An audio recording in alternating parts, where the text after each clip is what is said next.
Mesmo sem saber e nem sentir dor alguma, nossa coluna vertebral pode apresentar obstruções que comprometem o bem-estar geral e podem levar a problemas de saúde no futuro. É esse o foco da quiropraxia, que por meio da correção da coluna, evita o adoecimento, trata problemas de saúde e promove qualidade de vida. A quiropraxia é mais uma das práticas que passaram a fazer parte da Política Nacional de Práticas Integrativas e Complementares do SUS. Por isso, ela já pode ser oferecida em unidades de saúde da rede pública do país. Quer conhecer mais sobre essa prática e entender que benefícios ela pode trazer para a sua saúde? Então, fique ligado na gente, está no ar mais um episódio da nossa série especial, Práticas Integrativas no SUS.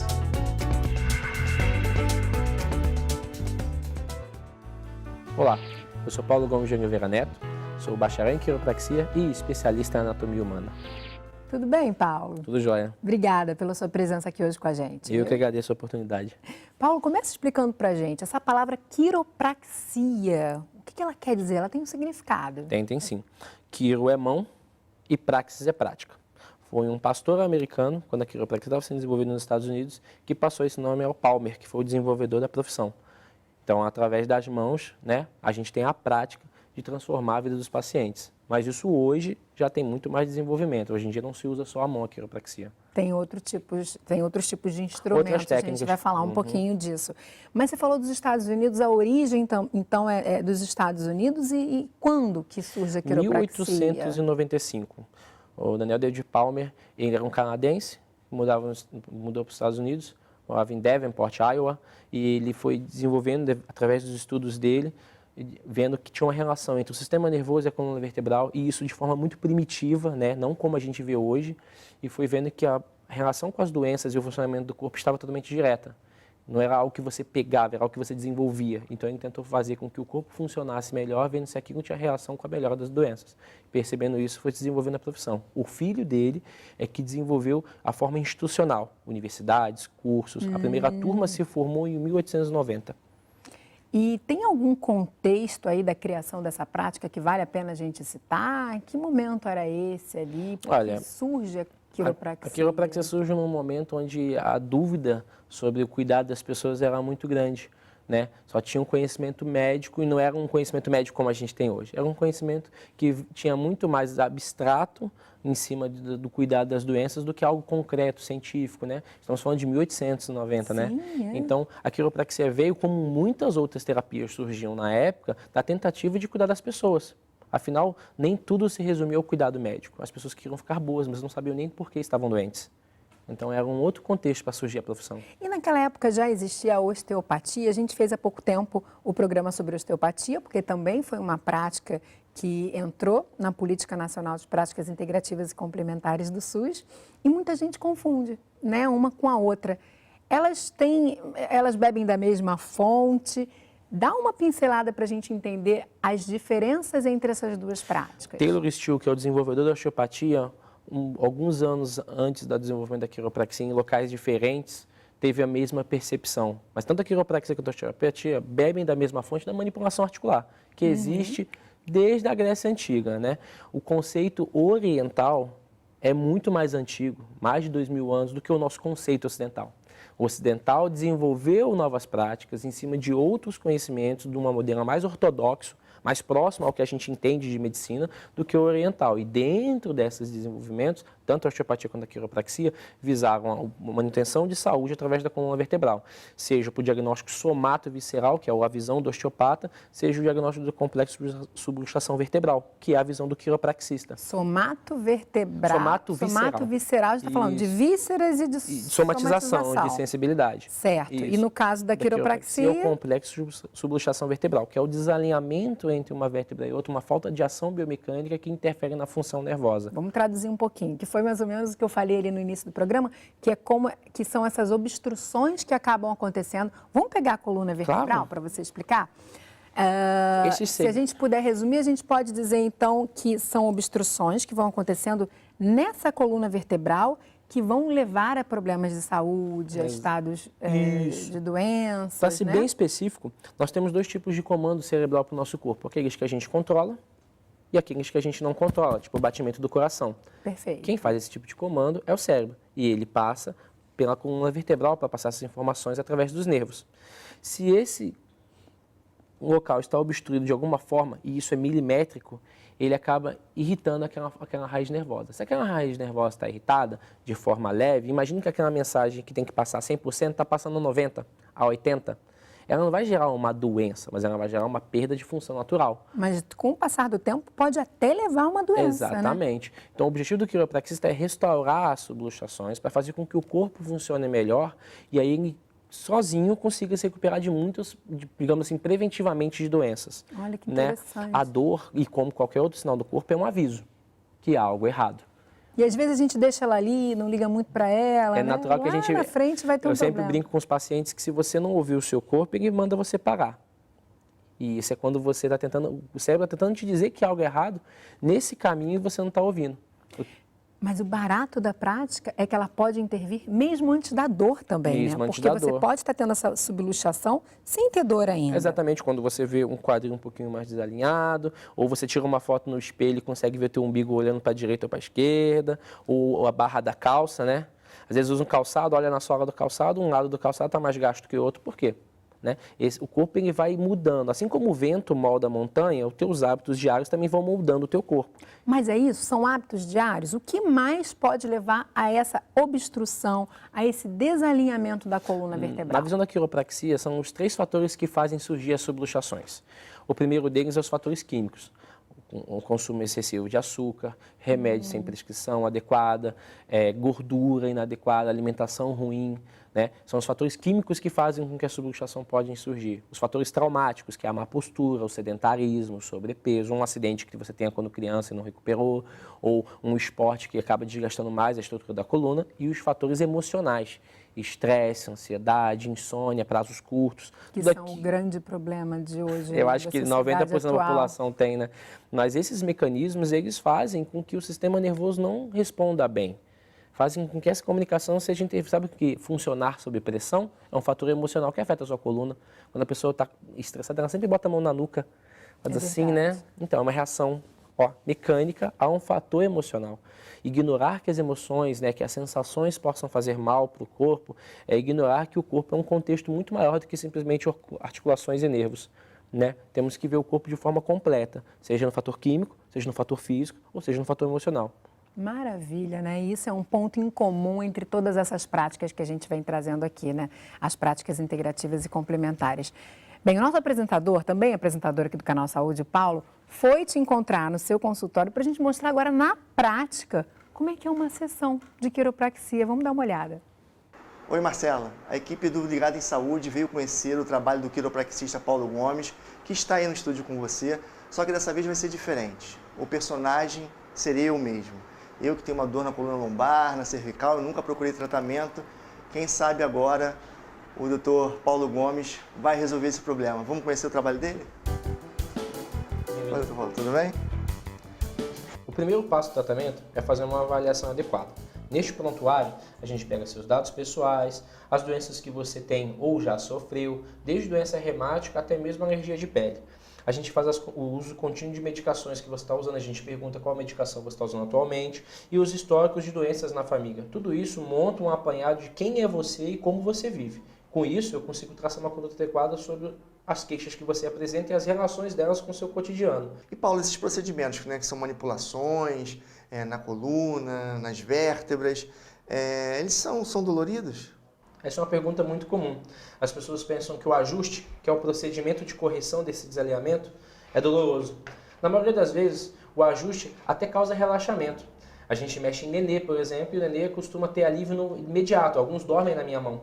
Quando o ajuste é realizado, você vai sentir que as suas vértebras vão se mexer diante do meu movimento. Os movimentos são precisos e rápidos. O objetivo de remover a subluxação é de causar alívio. A sua musculatura vai relaxar e antes mesmo do ajuste, a gente instrui você de como está ocorrendo esse procedimento. É tudo muito seguro e feito harmoniosamente entre eu e você. É como se fosse uma comunicação que está sendo realizada entre o meu corpo e o seu corpo. Vai fazer você melhorar. Paulo, agora depois de todas essas explicações, chegou a hora da prática? Isso. É a hora do tratamento? Vou pedir para você tirar a camisa, vou avaliar os seus movimentos e a gente vai mexer na sua coluna. Então vamos lá. Tá bem? Primeiro eu vou testar seus movimentos, vai só um pouquinho ali embaixo para ver se você consegue alcançar bem. Quando doer, você para. Doeu? Doeu. Parou? Pode subir. E de lado. Um pro lado e um pro outro. Quando doer, para. Já doeu, né? Já doeu.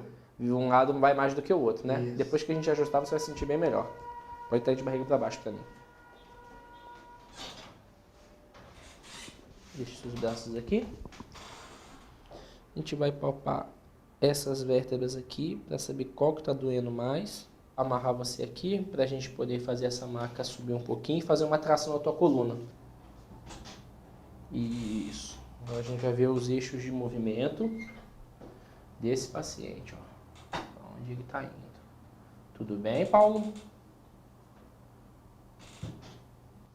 Vai fazer um barulho bem alto, tá? Bem alto mesmo. Pronto. A gente corrigir essa posição sacral. E agora a gente vai fazer o ajuste. Respira bem fundo. Solta. Isso. Pronto. Respira bem fundo. Solta o ar. Pronto. As pessoas têm muito medo desse ajuste. Mas esse ajuste é preciso e não faz nem força. Relaxa mais uma vez. Pronto. Vamos lá testar seu movimento de novo? Ótimo. Melhor. Pode subir. Doeu para descer? Nada, né? Nada. Vai lá embaixo bem tranquilo. E aí, como é que você está? Paulo, impressionante. Realmente eu cheguei aqui com uma dor bem incômoda e estou saindo daqui. Quando a gente remove a subluxação, o ajuste tem esse poder. Quando remove a subluxação, o seu corpo passa a responder melhor. Mais movimento, melhora de qualidade de vida, menos dores. E aí agora é só você tomar as rédeas dessa situação. Começar a se cuidar, fazer exercícios regulares, que você vai se sentir muito melhor. Muito obrigado. Valeu, Paulo. Marcela, agora é com você no estúdio. Que legal, né? E o alívio é imediato, é na hora, né? A maioria das pessoas tem aquele conceito de tratamento. Eu vou lá fazer um tratamento comprido, né? E às vezes muitas das queixas são reparadas na primeira, na segunda consulta. O objetivo em si é instruir o paciente ao autocuidado, a ele passar a ter melhor alimentação, fazer uma atividade física regular, né? Proteger o corpo que eu acabei de botar em funcionamento. Deixou tudo alinhadinho, Exatamente. né? É igual uma revisão de pit stop de um carro de corrida. E, Paulo, existem mais de 116 técnicas de quiropraxia, é isso? Exatamente. Isso é muito bom porque reforça, né, o conhecimento do bacharel, né, do quiropraxista de bacharel. Mas aí você, por exemplo, desculpa te interromper, mas ali você usou uma técnica ou normalmente o profissional ele mistura as técnicas? Olha, normalmente os profissionais ele usam um leque de 9 a 10 técnicas dentre essas, porque são voltadas para uma queixa específica. Aquele drop, por exemplo, existe uma técnica que só usa drops, que é a técnica de Thompson. Existe um aparelho para pessoas que não podem ser ajustadas. Drop é aquele que fez boom, fez um barulho. O ativador é um outro aparelho que ele é utilizado para tratar os pacientes. Da mesma forma que um quiropraxista trata as subluxações com o ajuste, tem o ativador que não usa ajuste. Quer dizer, você pode usar as mãos, mas você pode usar algum aparelho, exatamente. Porque as pessoas têm aquele mito do estalo, né? Ah, você só estalo. Não, o quiropraxista não se resume só a isso.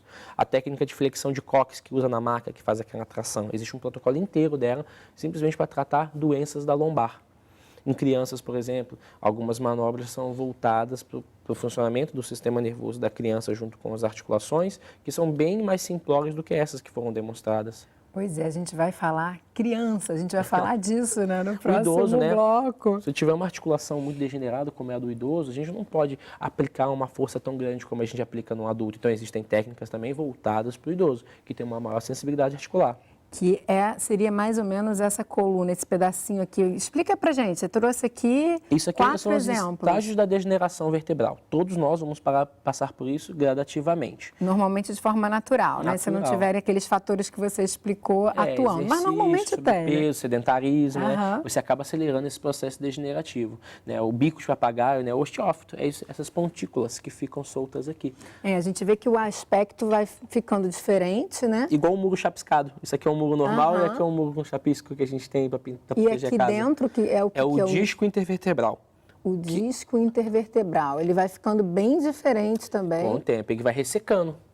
Então, se você tirar um raio-x ou uma ressonância está dando para ver, ó, de um paciente de 80 anos, ele vai falar assim, minhas vértebras estão colando, já acabou o meu disco. Bem, eu espero, né? Porque se eu achar um disco desse num paciente de 80 anos em um ET, então a gente... tem alguma coisa esquisita, exatamente, né? É natural que isso degenere, e isso não pode ser visto como uma doença. né? Nem sempre a dor tem a ver com isso. E isso é muitas vezes demonizado, né, na saúde, né? Ah, você tem uma hérnia, você está condenado. Não. Existem pacientes com hérnia de disco que fazem atividade física de alta intensidade, musculação, corrida. A gente tem que ter o mesmo apreço corporal que a gente tem com o cuidado do filho, que a gente tem com o cuidado com o carro. O carro faz um barulhinho, a gente leva logo na mecânica. Agora, você sente um mal-estar na lombar e deixa passar. É a questão da autovisão. A gente tem que se olhar, tem que se ouvir. O corpo fala com você. E ele grita também. Quem teve uma crise de lombar sabe, né? Uma crise de ciática. Sabe como grita. Paulo, a gente vai fazer um intervalo bem rapidinho. E no próximo bloco, depois do intervalo, você vai ver que não existe idade mínima para começar a usufruir dos benefícios da quiropraxia. A gente vai mostrar um vídeo para você conferir, para você dar uma olhada. Continue ligado na gente.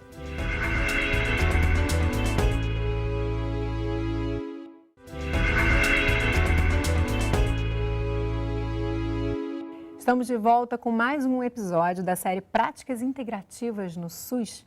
O assunto de hoje é a quiropraxia e o nosso convidado, o quiropraxista Paulo Gomes, que apresentou para a gente a coluna vertebral. A gente entendeu, né, quais são os fatores que levam a essa obstrução e que podem ser corrigidos com a quiropraxia. Você mostrou também a degeneração natural que acontece com a coluna ao longo dos anos, ao longo da vida, né? E que é natural. Se a gente consegue controlar a incidência desses fatores como estresse, sedentarismo, a gente consegue viver isso aqui de uma forma tranquila, sem muitas dores. O autocuidado. Né? Com autocuidado. Exatamente. E a gente terminou o bloco falando que não existe idade mínima para usufruir dos benefícios da quiropraxia. E a gente vai provar isso aqui. O Paulo nos enviou alguns vídeos que a gente vai mostrar da prática, dele fazendo a prática com bebês. Vamos dar uma olhada. Bebê e criança, né?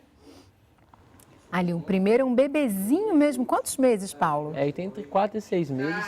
Esse vídeo já tem algum tempo. Ele tinha uma dificuldade para dormir, uma secreção um pouquinho mais atrasada. Ai, a mãe fica com o coração na mão nessa hora? As mães ficam. Ele ri. Ele tá ele ótimo. Gosta. A sensação que a gente passa na criança, e que tem que ter uma empatia com a criança também, é de confiança, né? Olha esse caso é muito interessante. Ele dormia de 3 a 4 horas por noite, não dormia a sonequinha da tarde. E por ficar sem dormir, era uma criança muito intempestiva, muito mais pesadinha. Claro, assim, irritadiça, né? Exatamente. Se a gente fica sem dormir, imagine ele. E quando nós fizemos cerca de 3 consultas, ele passou a dormir as noites completas, apenas com um intervalinho, dormiu a sonequinha da tarde. Eu já vi até, inclusive, que ele está tendo o soninho sem ter interrupções durante a noite, está mais uma criança mais brincalhona, vai no consultório, brinca, dá a mão, abraça. Que barato. Isso é muito bom, muito bom. Eles ficam super tranquilos na sessão, né? Tem uma empatia com a criança, né? A gente não necessariamente é aquele clima de consultório. A criança entra, a criança brinca, tem ursinho, tem a bola. Você conversa com os pais, explica como o corpo humano funciona, brinca com a criança. Aos poucos, a criança tem que sentir confiança no que você está fazendo. E eles sentem isso. E você falou de cólica no primeiro caso. Você consegue, então, tratar uma cólica com a quiropraxia? Quando a cólica é muito aguda, né? Obviamente que há intervenção química, né? O pediatra geralmente faz uma prescrição medicamentosa, mas a maioria delas, um bom ajuste na coluna, um bom alinhamento das subluxações faz com que a criança consiga fazer o seu processo digestivo natural e a cólica seja menos concentração, fermentação, porque ele não está retendo nada, né? Já teve criança que a gente manipulou e logo em seguida já conseguiu defecar. Isso é muito bom, porque está fazendo o funcionamento do corpo, né, cada vez melhor. A comunicação é que é importante. Mas isso quer dizer, então, que até bebês já podem apresentar uma subluxação, um desalinhamento dessa coluna? Quando a gente fala em subluxação, a gente tem que pensar naqueles 3 fatores, né? O emocional, o químico e o físico, né? E falar só em desalinhamento fica parecendo que é alguma coisa mecânica. Principalmente pode ser uma questão nervosa, né? Aquele nervo não está conseguindo passar aquela mensagem adequada. Perfeito. É um sistema imaturo. Está começando a acostumar com as intempéries do dia a dia. Até quando ele dorme no bercinho, não dorme com a mãe e chora. É uma questão emocional. E ele está crescendo aquele calorzinho. Essa condução desse sinal, né, pela coluna vertebral. E você pode dar alguns outros exemplos também de problemas de saúde, de situações que você consiga melhorar com a quiropraxia, e aí em diversas idades, né? Não só mais falando da criança. O mais comum que as pessoas conhecem a gente é que vem tratar a hérnia de disco, a dor ciática, a dor lombar, né? Os últimos guidelines mostram a quiropraxia como um dos tratamentos mais eficazes para a dor lombar, né? Que acomete a 80% da população, né, adulta. né? A gente consegue tratar disfunções de joelho, de ombro em atletas, né? Atletas procuram muito quiropraxia, né? Nos idosos, aquela dificuldade de subir uma escada, que gera um pouco de dor, a gente consegue devolver aquela mobilidade articular para depois encaminhar o paciente para atividade física regular, aquelas faxinas que geralmente a dona de casa faz sem ter a coisa pausada, aquela coisa dinâmica, forte, que gera dor lombar, né? O nosso zumbido, idosos, eu tenho muitos pacientes idosos com zumbido. Zumbido no ouvido? Zumbido no ouvido, que é uma Você disfunção cervical, exatamente. Olha. Alguns casos de zumbido são ligados à vertigem paroxística, que é aquela tontura, aquele apitinho no ouvido, que a correção das subluxações cervicais tem uma resposta clínica enorme. Pacientes que fazem 1 ou 2 consultas já melhoram. E o mais incrível, né, Paulo? Sem uso de medicamentos, você pode evitar, inclusive, que essa pessoa passe a usar medicamentos, a necessidade de medicação. Você pode evitar que ela precise de uma cirurgia. Isso. Quer dizer, a gente está falando de promoção da saúde, de prevenção, e que tem tudo a ver com o SUS. Né? A gente sempre fala isso aqui no Ligado em Saúde, né? O SUS é um sistema que zela pela promoção da saúde, pela prevenção, e não à toa a quiropraxia está agora inserida no SUS. O que você acha dessa inserção? Eu queria perguntar, e também você tem um estudo já sobre a quiropraxia no SUS, né? Sendo oferecida na rede pública. Existe uma premissa do SUS que eu gosto muito, que é o que em termos de saúde existe para alguns, tem que estar disponível para todos. E como a quiropraxia ela é uma profissão da área da saúde, ela tem que estar disponível à população, né? Eu fiz um estudo onde eu acompanhei por mais de um ano 90 pacientes com diversos problemas, e a gente avaliou tanto a questão mecânica dessa coluna, desses pacientes, quanto a questão dolorosa e as atividades de vida diária. E quando esses pacientes passavam por 5 consultas de quiropraxia, né, a gente reavaliou esses mesmos parâmetros e todos, exceto um paciente, todos os outros melhoraram 90% a 100% de melhora. Com 5 consultas. Com 5 consultas. Quer dizer, você dentro tem de uma unidade básica de saúde. Sim, e é uma prática que não demanda muito de tantos instrumentos. Claro, tem algumas técnicas que usam instrumentos, mas você tem outras que não. Então, você está falando de uma técnica barata para o Sistema Único de Saúde, né? Você está falando de uma economia, de um impacto interessantíssimo no sistema, que vai evitar que essa pessoa vá para alta complexidade, né? E precise de outras coisas. E mais, está falando da qualidade de vida desse usuário do SUS, né? Que não vai precisar passar por nenhum procedimento mais complicado, né? E doloroso. Num sistema de atendimento de grande massa, a gente precisa impactar menos o custo. Né? E quando você consegue fazer um atendimento que a curto prazo você evita internação, evita uso de medicações, evita encaminhamentos para cirurgias e devolve esse paciente para uma qualidade de vida, ele se torna menos um usuário do Sistema Único de Saúde e passa a ser um agente preventivo. E quando a quiropraxia atua dessa forma, ele consegue reduzir uma presença de um paciente por 3 a 4 meses em tratamento conservador para 1 mês. Olha e eu só. abro vaga para outros pacientes que precisam de um tratamento. Maravilhoso, né? Esse ciclo é que é importante ser respeitado no SUS. E essa formação? Como é que é a formação desse profissional, Paulo? A formação do quiropraxista, no bacharel de quiropraxia, respeita as normativas da Organização Mundial de Saúde, que é a formação de 4.200 horas. 3 universidades no país respeitam essas normativas e têm o curso de bacharel. 3 universidades pelo país. A Universidade de Fevale, no Rio Grande do Sul, onde eu me formei, onde foi feita essa pesquisa junto com o Sistema Único de Saúde. A Universidade Anhembi Morumbi, em São Paulo, e a Universidade Católica de Brasília, que vai abrir o curso agora em agosto. Olha aí, muitos profissionais para entrarem na rede e trazerem esses benefícios todos para a população. Mas é só importante a gente trazer aqui, porque há uma divergência, né, Paulo? Exatamente. Com o COFITO, que é o Conselho Federal de Fisioterapeutas, de Fisioterapia e Terapia Ocupacional. Exatamente. Falei certinho? Isso. Há uma divergência porque para esse conselho é necessário que o quiropraxista seja um fisioterapeuta, né? Que a quiropraxia seja uma especialização, é isso do quiropraxista. Então, só para a gente dar aqui essa informação, um processo de regulamentação que a educação física já passou, que a fisioterapia também já passou, e nós estamos passando por regulações, né, no Ministério da Saúde, no Ministério da Educação. Nós tivemos uma banca do Ministério da Educação há 3 dias atrás de sucesso, né, onde mostra as normativas de educação em quiropraxia. O COFITO defende que deveria ser uma especialização dos fisioterapeutas, indo contra as normativas mundiais, até mesmo da Federação Mundial de Fisioterapia, mas isso é uma briga política, é uma coisa que eles vão decidir no Congresso Nacional, e a longo prazo os caminhos vão ser mais elucidados. pelos parlamentares e, provavelmente, a regulamentação da quiropraxia é algo que está por vir e é bom para a população, até bom para o mercado dos fisioterapeutas, dos quiropraxistas. Afinal, fisiatras e ortopedistas trabalham com coluna e não há problema algum nisso.